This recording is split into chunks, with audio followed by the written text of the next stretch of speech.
Tuesday morning எப்பவும் போல் எழுந்திரிச்சு refresh ஆகிட்டு வெளியில் வந்து செடிகளெல்லாம் பார்த்துட்டு அதுக்கப்புறமா கிச்சனுக்கு சமைக்க போயாச்சு.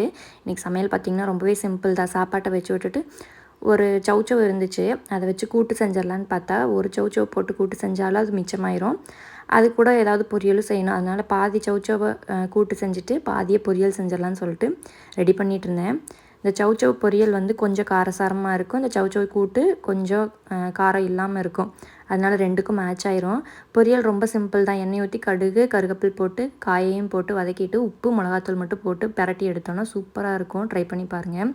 நைட்டு சாப்பாட்டில் கொஞ்சம் தண்ணி ஊற்றி வச்சுருந்தேன், அதில் தயிர் ஊற்றி மிக்ஸ் பண்ணி நானும் ஹஸ்பண்டும் குடிச்சிட்டு இருந்தோம்.